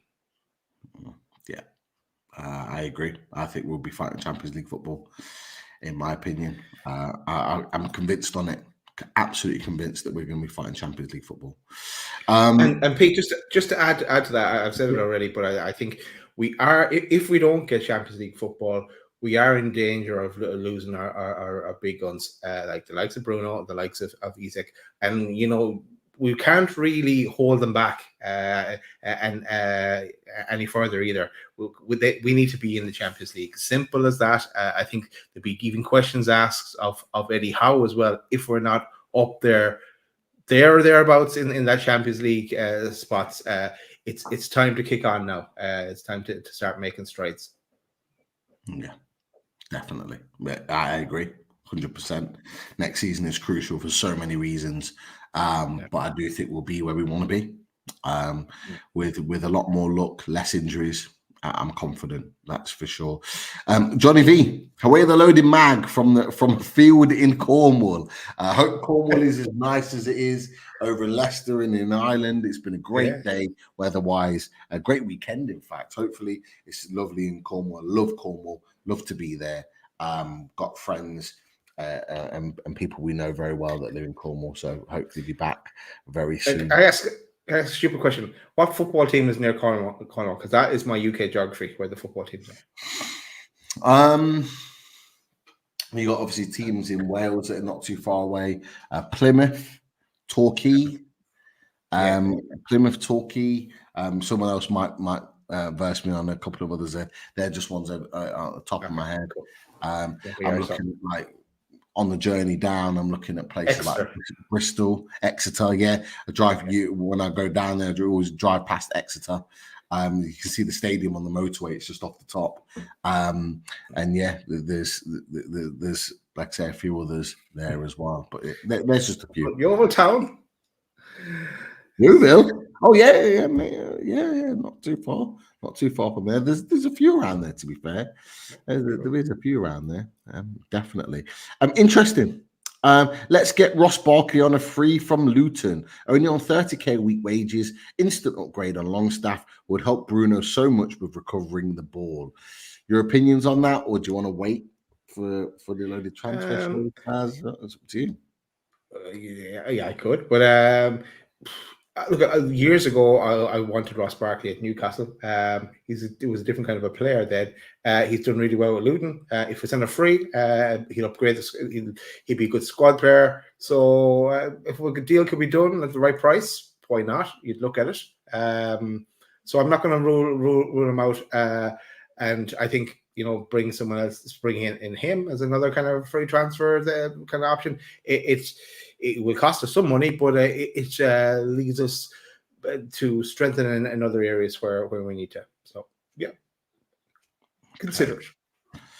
Yeah, definitely. I'm sure any sort of free transfer will be considered under Eddie. That's for sure. You've got no doubt about that. But whether he comes in or not, yeah, I'm sure he'll get a number of offers. I can't deny that. Lots of other quick questions here. Does Bruno get your man of the match?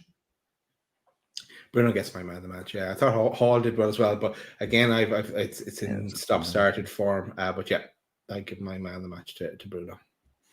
Yeah, just sticking on the match and players that played in the match. Jordy Tune for life. What about Pope Rumours leaving this season from an who normally gets things spot on? Do you think Pope's leaving this season, in your opinion, Daz? What in the know gets things spot on? I've never come across an in the know that gets things spot on. They put out a lot of stuff and then they claim things are right, go back again. But no, Pope isn't leaving. No, I don't think Eddie Howe would ever get rid of him either. So no, Pope isn't even. Pope would fight it out for whoever the other goalkeeper that comes in, but he's not leaving. No, good stuff. Let me just go through just some not necessarily breaking news, but just people reported. I think Pep Guardiola did an interview with Sky and says that he's closer to leaving than staying, hinting that next season is potentially his last season, which I think a lot of people speculated that it would be. Hang on, what we don't want is him to say that he's leaving and then disrupt the FA Cup final and put crazy like De Zerbi did with Brighton. We definitely don't want that to happen. That could throw a spanner in our European campaign. So don't want that. Let him stay for a week, one more week. Pep, make your decisions after next weekend.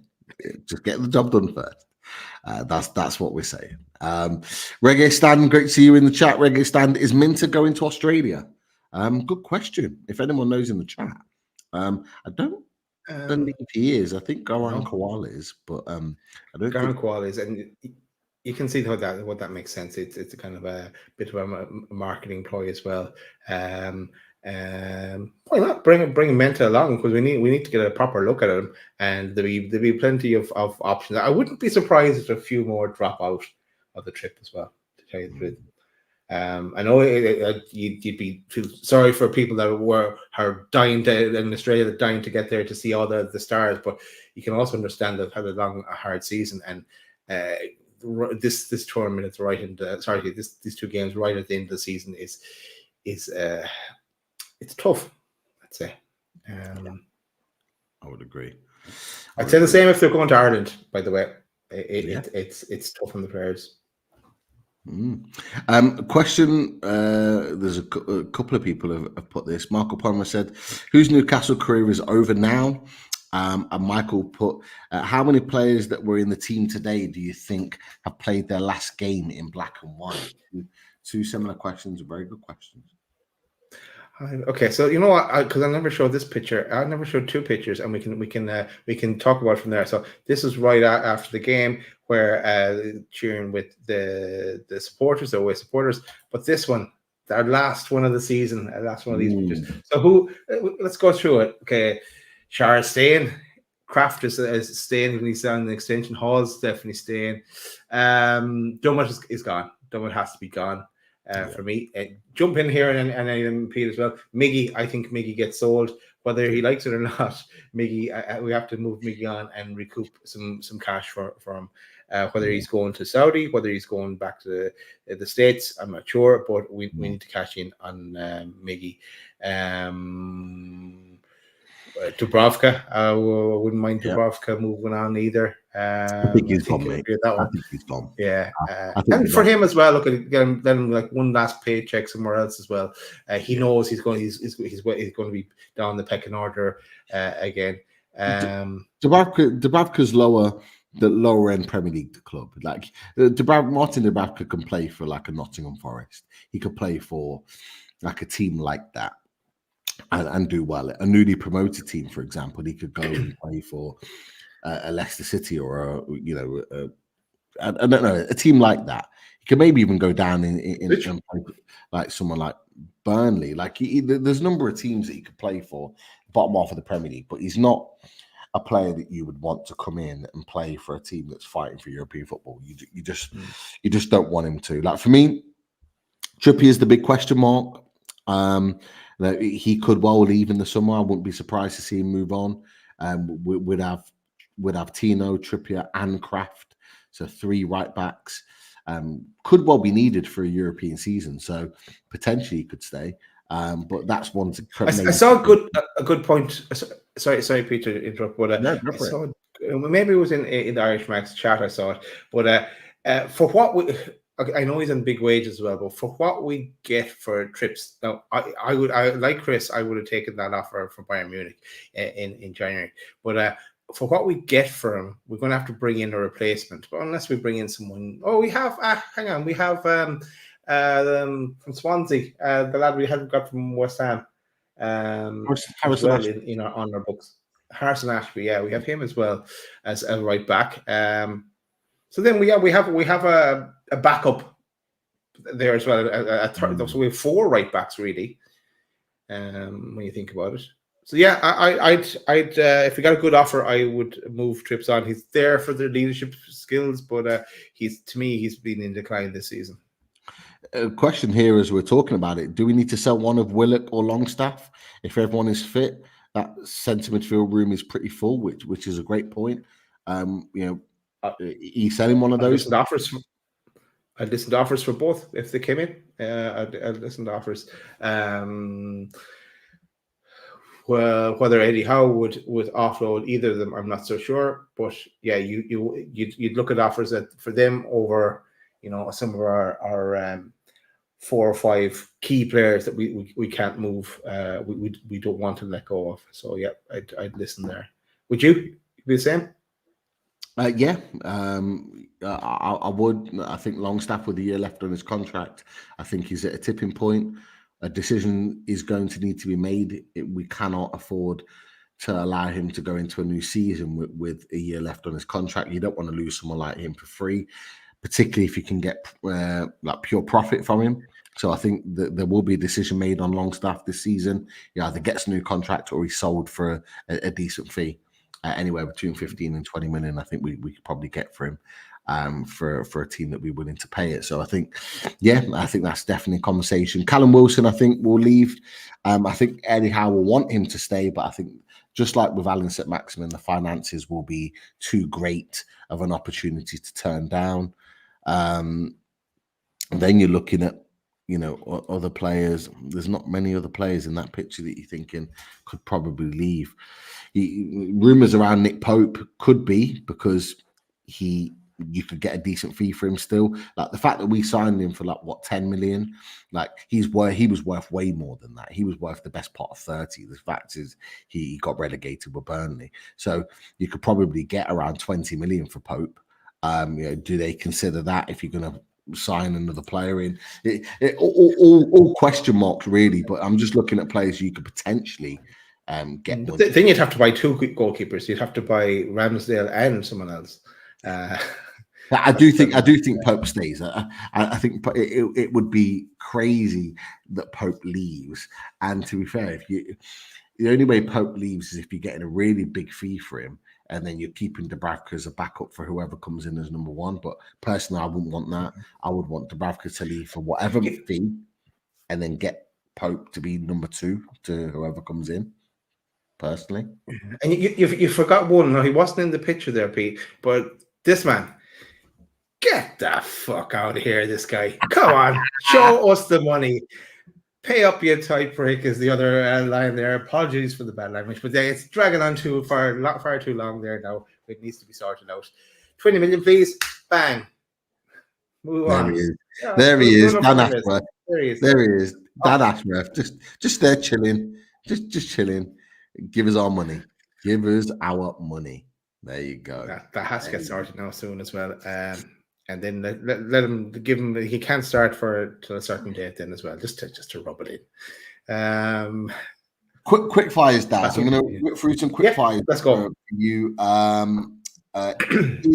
If Tony is 100 million, how much is Isak?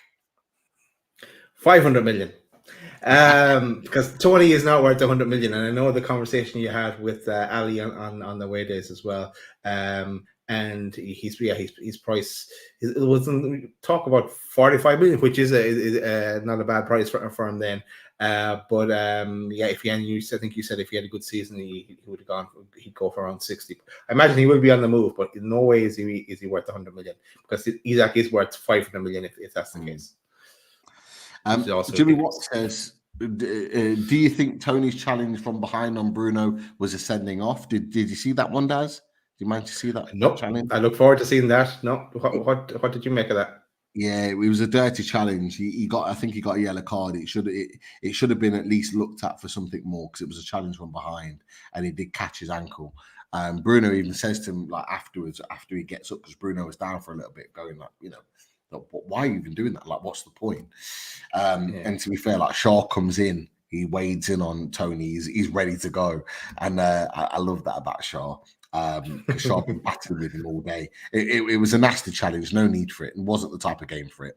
I think it may have been frustrations because clearly Tony wanted to put himself in the shop window, wanted to have a good performance, he wanted to score, and he just wasn't given any time because Shaw marshaled him really well. Apart from that header, which was a good save from Pope, so maybe that was kind of the reason for that. Should Eddie Howe make Bruno Guimaraes our captain next season as a way to entice him to stay at the club? Would you take that? Well, yeah. Well, if it meant that he stays, yes, he can have the captain's armband. I think Dan Byrne has done a great job as being our captain since he came in, and he's done really well at centre back. I wouldn't look. I'd love if Bruno was our captain. I don't think he needs it to. I don't think that would be the deciding factor in him staying. I'd give the responsibility to someone else and let him focus on his game. But in fairness as well, he's did he pick up a yellow card since remember that he was sitting on that booking for so long? Did he ever pick up a yellow card after that? I don't think he did. I don't think he. Did he pick one up today? I can't remember if he put one up today. I don't think he has. I think Gordon's gone over that threshold. I think Gordon's reached 10. Yeah, but I'm not sure if Bruno Guimaraes has. He may have. I can't remember. Maybe. No, but that shows the kind of level of maturity in him as well. And look at Shelby. Remember he turned his game around as well. He used to be always getting sent off, and he learned to control himself a bit for a while anyway. To be fair with Shelby, it was always red cards or nothing. Like you said, he was actually very good. Geordie Dredd, great to see you in the chat. Over to City, absolutely. That is right. Will, great to see you back in the chat as well. Sorry to be late, but what do we need to be in Europe? Or we can't. Or I think he's looking at what is the situation with the European. Very simple. Yeah, we're in Europe as it stands because we finished 7th. All it needs now is for Man City to beat Man United next weekend. If they beat them, we get the European spot. If Man United win, Man United get the European spot and we don't. So that's all we need to know. That's all we need to know on that. But I hope you're well. Cumbrian Mad, great to have you in there. We've just talked about it, Daz. We've seen the last of Trippier and possibly Wilson. We're assuming Miggy will be on that on his way. Who else realistically? We've touched on those players already, Cumbrian Mad, but I wanted to acknowledge your comment on there because we talked Richie as well. That's another one. He should be gone as well. Driving the heavy goods vehicles. No one. Maybe driving the team bus. Yeah, very much so. We'll see. We've got that question about captain. Daz, Mike Gent says, question, lads. Can you tell us the one player you would like us to sign and why? Great question. I started this one, and to really start it, because I'm going to say no, I can't. But we will tell you in the fully loaded transfer shows, and then there'll be many of them to come. So it's I have to look at it and think about it as well, Mike. And the one player, I want to give you a proper answer, so I need to think about it. But I know we've pinpointed the areas we need to strengthen. And I'm just going to mention one, so because he started off as being available for 40-50 million in Sesko, and then that increased because he started progressively getting better and scoring in every game, and his release clause increased, and more clubs are looking at him as well. So while he would be a brilliant signing for us and young and blah blah blah, I don't know, he could be a bit out of our league, as in financially wise in PSR this summer. And there's also talk that he might actually sign a new contract, which would remove that release clause. So I think it's back to the drawing board on that one. But plenty options, which we will discuss, Mike, and you'll be there for all those shows. I know you will. Definitely, absolutely. We touched on this already, PDK, but just great to see you in the chat. What points total should we be looking for next season? Should we targeting 70? Because that's around that's the 3 by 38.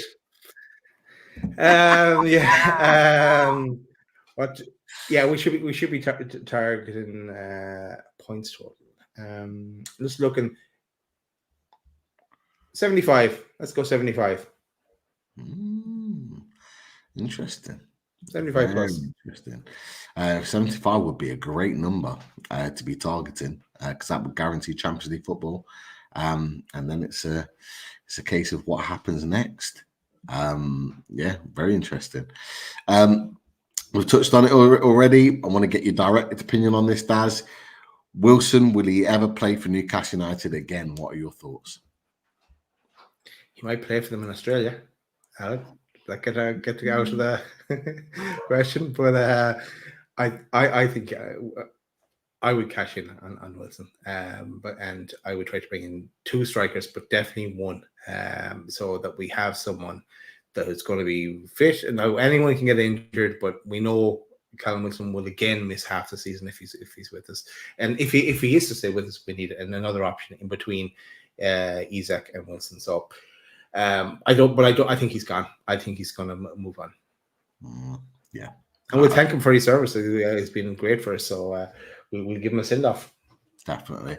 Sure, we'll do some form of reaction if he does go on Loading Mag and NUFC to keep an eye out for that. Couple of stat questions or stat points. Craig Lee, with that injury record in mind with Newcastle this season, wins from their first 100 Premier League games, Klopp and Arteta 53, Howe 49. Remember where we were this year's with this year's injuries? Phenomenal, Craig Lee says, and that's a really interesting point. 4 wins behind Klopp and Arteta, who are considered top-level elite managers from their first 100 games. Not bad at all. That is this is for a manager that came in and took over a club at the bottom of the league.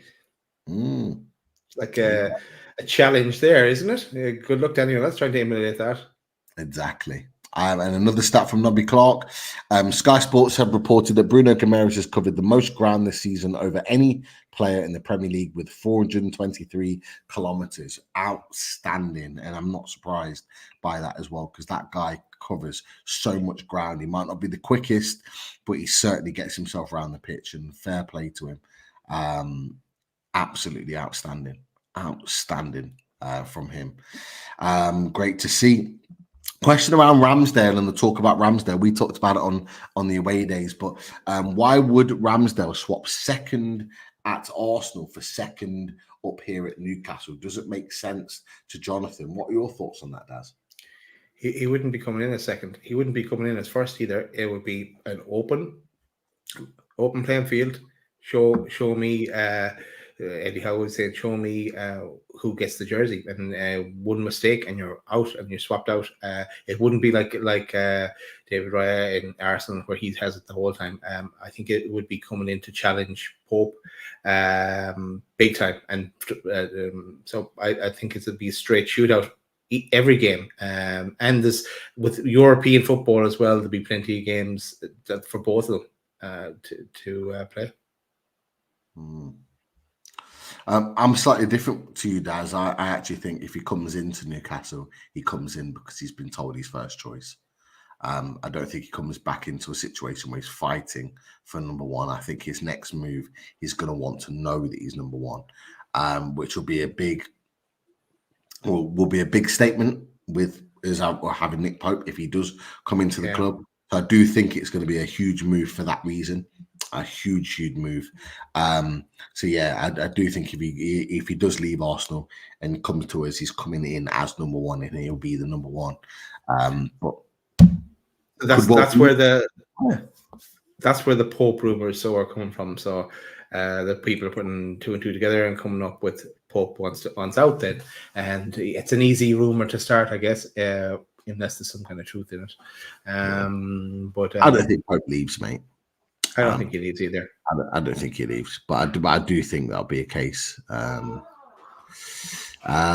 we're coming towards the end of the questions now. We're fired through lots of them, and there's some comments at the end which we'll get through.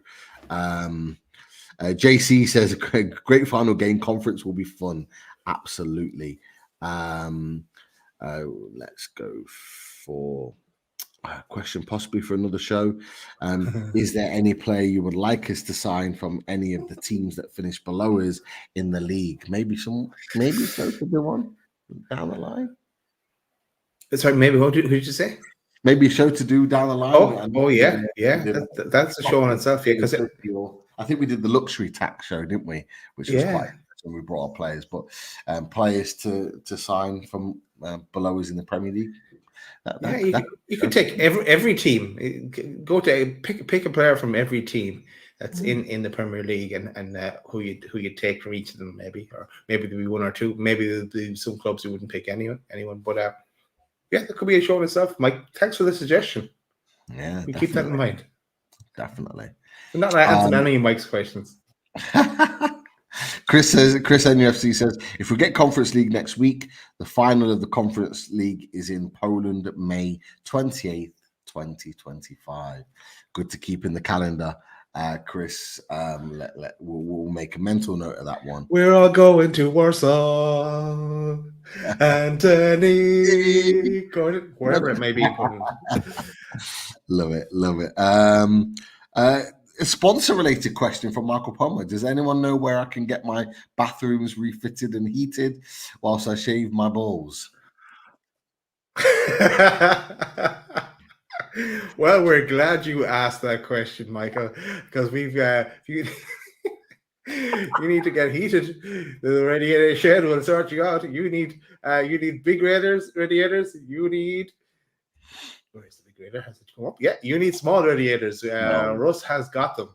That man Russ. If you need to get them installed, he'll install them with via the install works. If you need bathrooms, H2O Bathroom Design Co. will sort you out with beautiful bathrooms.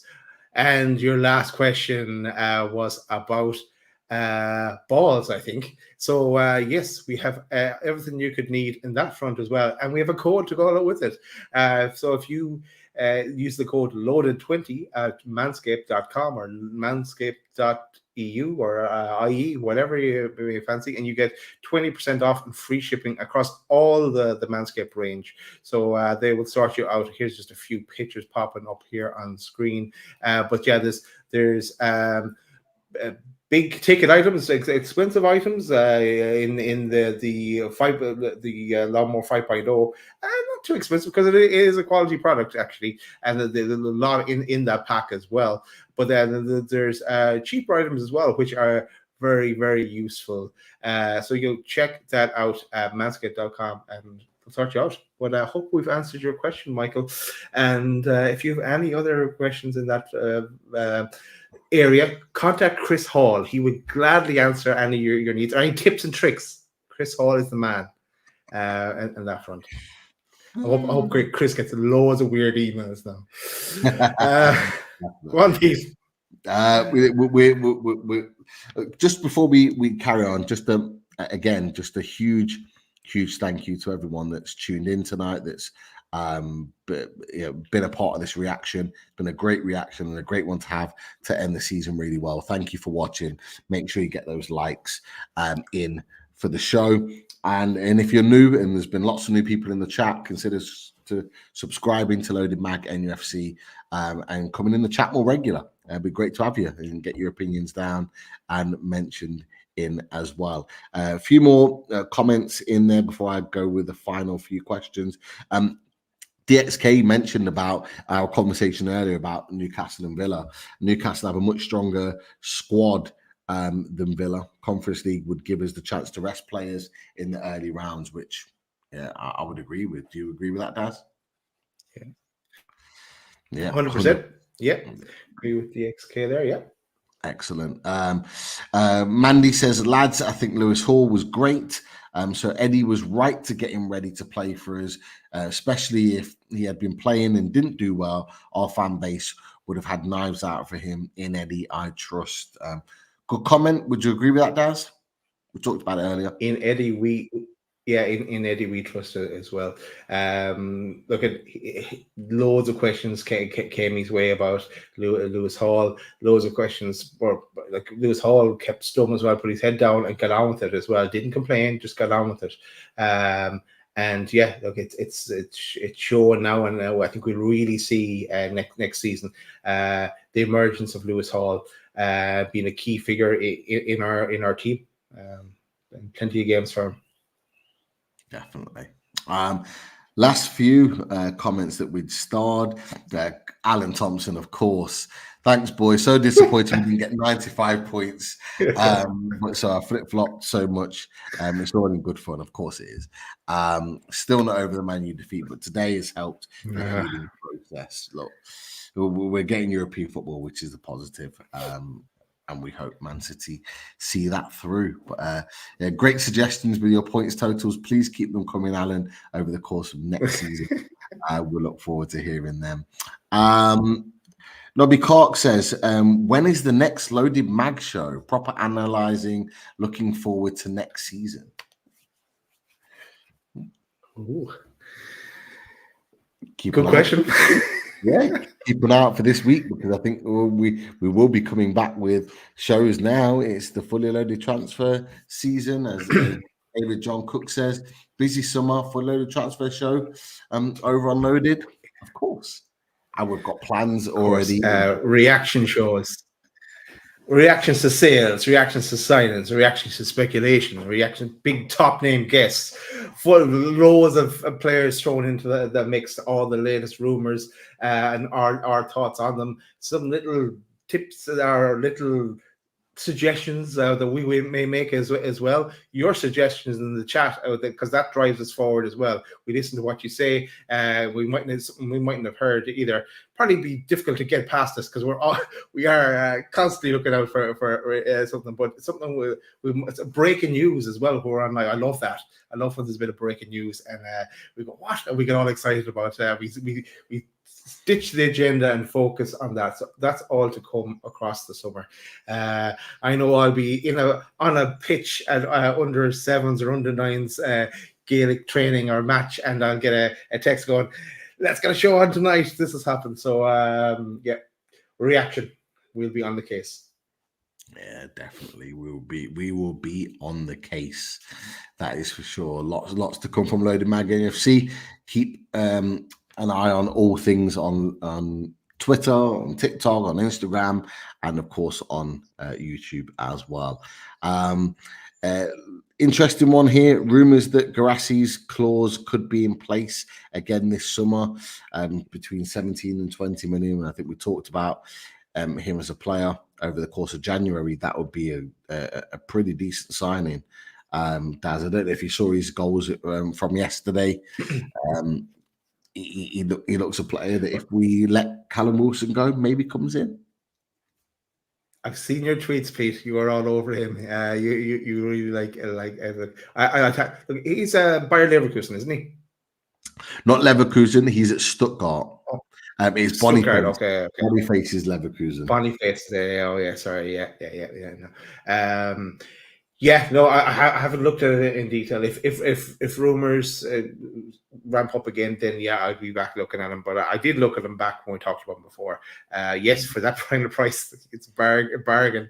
And just anyone from Leverkusen. There are so many good players as well, as well as Guimaraes from Stuttgart. Yeah.